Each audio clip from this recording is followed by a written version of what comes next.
આધુનિક યુગમાં સુરક્ષા વ્યવસ્થાનું મહત્વ વધતું રહ્યું છે ત્યારે રાષ્ટ્રીય રક્ષા યુનિવર્સિટીના એક વિભાગ એવા school of international security and police administration દ્વારા ખાનગી ક્ષેત્રની સુરક્ષા વ્યવસ્થા કરતી સિક્યુરિટી એજન્સીઓના જવાનોને તાલીમ આપી શકાય તે માટે કરારને આખરી ઓપ આપવામાં આવ્યો હતો, જેમાં કોર્પોરેટર અને ખાનગી ક્ષેત્રની સિક્યુરિટી અભ્યાસ કેન્દ્રના વડા નરેન્દ્રસિંહ સિલોર, કોઓપરેટિવ અનિલ પોખરિયા, કુંવર વિક્રમસિંહ સહિતના ખાનગી ક્ષેત્રના સિક્યુરિટી નિષ્ણાંતોએ ભાગ લીધો હતો. આજના કાર્યક્રમમાં ખાનગી ક્ષેત્રની સિક્યુરિટી એજન્સી દ્વારા હાલ સૌથી મોટા પ્રમાણમાં યુવાનોને રોજગારી આપતું ક્ષેત્ર ગણાવી વૈશ્વિક રોકાણકારોને તાલીમબદ્ધ સુરક્ષા જવાનો અને તેના માટેની વ્યવસ્થા આ કરાર દ્વારા વધશે અને રાષ્ટ્રીય સ્તરે યુવાનોએ તાલીમ આપી દુનિયામાં ભારતીય સુરક્ષા જવાનો રાષ્ટ્રના સ્થાપિત હિતો જાળવવામાં મદદ કરશે, જે દેશની સુરક્ષા, સમૃદ્ધિ અને અખંડિતતામાં નવા સીમા ચિહ્ન બની રહેશે તેવું ટાટા સ્ટીલના chief security and brand protection એવા ગોપાલ ચૌધરી અને કોલ અનિલ પોખરીના vice chancellor doctor Bimal N પટેલે જણાવ્યું હતું.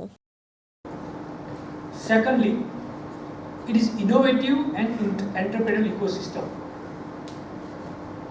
If the private security industry is developing, as sir said, at the growth rate of 20% friends, and 30% shortfall, for any businessman, this can't be a proposition.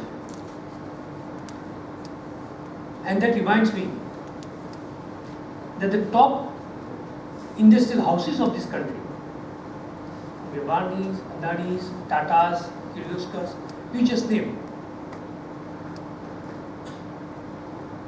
Besides investing in the domains, could be energy, petroleum, airport, you just name, they shall heavily invest in the private security industry for two reasons. If they would not invest heavily in private security, their investments are going to be most vulnerable. Let's accept this. Any infrastructural projects can be subject to most vulnerability. So it is in their interest that they develop, and therefore it is also in their interest they partner with institutions like RRU and those other institutions. And number two, as of June 2021, according to RBI, we have made $2.6 billion direct foreign investment by Indian companies abroad. What does it mean? If China has 100 times more foreign direct investment of China abroad, what China did? China did not only bring the green notes and the Chinese culture, but China is in the world the largest employer of its workforce abroad. In other words, China brings the money, but China brings also the people there. What we have to do, that means all these big companies and all of us together, we have to advocate and we have to be prepared for that. If big companies, small companies, it could be Zydus Cadila in Ahmedabad or anywhere, if they are making investment abroad through universities, through government interventions, through private security interventions, we have to tell them, if you are going to, when you are going to invest abroad, it should be part of the government, also the lending sector. We have to sensitize lending sector as well. The lending sector have to tell those companies कि भाई जहाँ पर भी आप लोग investment कर रहे हो, भारत के नौजवान बेटे बेटियों को वहाँ पर सिक्योर के लिए ले जाइए. आपका इन्वेस्टमेंट आपका इन्वेस्टमेंट जो है वही संभाल के रखेंगे, बाहर वाले कोई नहीं करेंगे. हमने देखा है for hundreds of years, for Maharajas and princely states, they gave away the security job to foreigners and see what has happened, right? I think we have to talk into their own terms. We have to reverse this model, and only when we reverse this model, when we want to aspire in 2050 to become simple terms, private security industry का model बता दिया। और private security industry जो कि real estate के बाद भारत की सबसे fastest growing quote and quote industry है, और उसमें राष्ट्रीय रक्षा यूनिवर्सिटी कैसे योगदान देती है, उन्हें बहुत सिंपल शब्द में ये बता दिया, जिसका मुझे रिमाइंडर हुआ सर कि MIT यूनाइटेड स्टेट्स में जब 1861 में बनी थी, आज से 150-200 साल पहले, तो वही था, वही 5-6 लोग बैठे थे। और आप देखें कि MIT of United States and for that matter number of universities are actually the engine of economic growth of the United States. That has to be the vision of any university,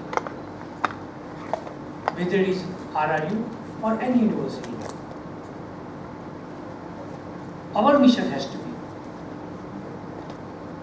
as Sir rightly said, मैं विक्रम माहुरकर, जो security association of Gujarat का president भी हूँ और checkmate services private limited का MD भी हूँ, आज अपना आभार व्यक्त करता हूँ कि राष्ट्रीय रक्षा यूनिवर्सिटी ने ये प्रोग्राम ऑर्गेनाइज किया, और उसमें जो CCPS डिपार्टमेंट है उसके तहत जो हम सब लोगों को निमंत्रण दिया है, उसमें डॉक्टर विमल पटेल साहब ने जो मैसेज दिया है आज सबको, वो सराहनीय है, जो एक देश की सोच है। और हमारे आदरणीय प्रधानमंत्री जी और अपने होम मिनिस्टर साहब ने जो एक व्यू बताया है कि 12th क्लास का जो बच्चा पास आउट होगा उसको नौकरी का एक अच्छा मौका क्रिएट करना है राष्ट्रीय रक्षा यूनिवर्सिटी में। इसके अंदर वो रिसर्च भी करेंगे, ट्रेनिंग फैसिलिटीज़ भी प्रोवाइड करेंगे, और जो सबसे अच्छा निकल के आया है वो जो पब्लिक प्राइवेट पार्टनरशिप का जो एक पहल है, उसमें मुझे पूरी उम्मीद है कि इंडस्ट्री को बहुत मदद मिलेगी, क्योंकि इस इंडस्ट्री को एक हाथ पकड़ने वाले की ज़रूरत है, जो not only financially but also एक रास्ता दिखाए आगे, और उसकी रीच, जो RRU की रीच है, उससे हमारी प्राइवेट इंडस्ट्री को काफ़ी फ़ायदा होगा। मैं उनका आभारी हूँ। धन्यवाद। इंद्र सिंह सिरोला, मैं राष्ट्रीय रक्षा यूनिवर्सिटी की जो एक सेंटर है जिसको कि centre for corporate and private security studies कहते हैं, जिसकी स्थापना 2020-21 से एकेडमिक सेशन से की गई थी। और यह जो हमारा स्कूल है राष्ट्रीय रक्षा यूनिवर्सिटी में, school of internal security and police administration, उसके तहत ये सेंटर की स्थापना हुई थी। और इसका स्थापना का मुख्य उद्देश्य यह है कि यह प्राइवेट और कॉरपोरेट सिक्योरिटी के साथ मिलकर और उनके साथ कोलैबोरेट करके और शिक्षा के क्षेत्र में, प्रशिक्षण के क्षेत्र में जो हमारे यूथ हैं, जो नौजवान हैं, जो कि 10+2 करके और आगे अपने जॉब के लिए संघर्ष करते हैं या आगे जाके वो प्राइवेट सिक्योरिटी में अपना कैरियर बनाना चाहते हैं, तो उनको हम इस प्रकार के कोर्सेज, इस प्रकार के हम ट्रेनिंग दें, इस प्रकार की हम सर्टिफिकेट कोर्सेज, डिप्लोमा कोर्सेज और ग्रेजुएशन के कोर्सेज यहाँ पर करें, जिससे कि उनको उनकी स्किलिंग हो, रीस्किलिंग हो और आगे जाके उनको अच्छी तरह से उनको जॉब मिले। और जैसा कि प्राइवेट सिक्योरिटी इंडस्ट्रीज, जो कि एक आज हमारे राष्ट्र का बहुत ही महत्वपूर्ण क्षेत्र है, और ये हम सभी जानते हैं कि राष्ट्रीय सिक्योरिटी, राष्ट्रीय नेशनल सिक्योरिटी के क्षेत्र में यह बहुत ही उपयोगी है। और आज अगर हम लॉकडाउन का अगर उदाहरण लें, जब पैंडेमिक की स्थिति थी, लॉकडाउन था, तो यही सुरक्षा कर्मी थे जो प्राइवेट सिक्योरिटी के द्वारा डिप्लॉय किए गए। और आज हमारे पूरे देश में लगभग 1 करोड़ सिक्योरिटी गार्ड्स या सिक्योरिटी प्रोफेशनल हैं जो कि प्राइवेट सिक्योरिटी इंडस्ट्रीज के द्वारा नियुक्त हैं। तो इसलिए इस सेंटर का मेन उद्देश्य, मुख्य उद्देश्य यह है कि हम इसे इस प्रकार के यहाँ पर प्रशिक्षण कोर्सेज, प्रशिक्षण कार्यक्रम ऐसा रखें कि उनका फिर से उनकी रिफ्रेशल कोर्सेज हो उनके लिए, और साथ में उनके प्रशिक्षण के क्षेत्र में आगे वो बढ़ पाएँ और आगे अपना कैरियर बना सकें। मेरा नाम कुंवर विक्रम सिंह और मैं central association of private security industry Capsey का राष्ट्रीय अध्यक्ष हूँ। और आज जो राष्ट्रीय रक्षा यूनिवर्सिटी के वाइस चांसलर साहब डॉक्टर विमल पटेल जी के मंतव्य आज हम जहाँ इकट्ठा हुए हैं, ये देश की शायद सबसे पहली एक पहल मैं मानूंगा कि एक प्राइवेट सिक्योरिटी इंडस्ट्री के बारे में एक राउंड टेबल करना, उसके बारे में पूरा उसका आगे का फ्यूचर क्या होगा, कैसे हम लोगों को शिक्षण देंगे, प्रशिक्षण देंगे, और उसके बारे में पूरी आज चर्चा यहाँ पे होगी। उसके बाद जो प्रधानमंत्री जी का मिशन है कि देश में पूरे में एक सुरक्षा की भावना पैदा करना और साथ साथ में लोगों को नौकरी भी देना। हमारे सेक्टर में अभी तक कोई 1 करोड़ के करीब सिक्योरिटी गार्ड हैं, उनको प्रशिक्षण देने की ज़रूरत है। 14 लाख तो सुपरवाइज़र हैं, उनको प्रशिक्षण देने की ज़रूरत है। जब ये प्रशिक्षित हो देंगे तो पूरे देश में एक नया सिक्योरिटी का एनवायरनमेंट पैदा होगा, एक सुरक्षा की भावना पैदा होगी। वो तभी हो पाएगी जब उसमें राष्ट्रीय रक्षा यूनिवर्सिटी के जो कोर्सेज हैं वो लोग करें जो पूरे देश में बल्कि विदेश में मान्य होंगे। जब जे लोग ट्रेंड होकर वहाँ पे अपना काम करेंगे तो इनको एक तो उनकी मान्यता मिलेगी, प्लस इनको अच्छा वेतन मिलेगा, और फिर ये एक पूरे देश के नौजवान जो हैं जिनको भी सेक्टर का पता नहीं है, अभी तो ग्रामीण इलाकों के लोग आ रहे हैं, लेकिन जो नौजवान अनएम्प्लॉयड जो पूरे देश में है उनको नौकरी नहीं मिल रही। मैं सभी को निमंत्रण करता हूं कि वो राष्ट्रीय रक्षा यूनिवर्सिटी के जो कोर्सेज हैं, सिक्योरिटी से रिलेटेड कोर्सेज हैं, रिस्क मैनेजमेंट के कोर्स हैं, फोरेंसिक के कोर्सेज हैं, मैनेजमेंट के कोर्सेज हैं, इतना बड़ा स्कोप है कि हम लाखों लोगों को सिक्योरिटी गार्ड सुपरवाइजर नहीं बल्कि इनको ऑफिसर्स और मैनेजर की भी इनको नौकरी दे सकते हैं, और सबको नौकरी मिलेगी क्योंकि हमारे सेक्टर की ग्रोथ 20% है और 30% हमारा शॉर्टफॉल है।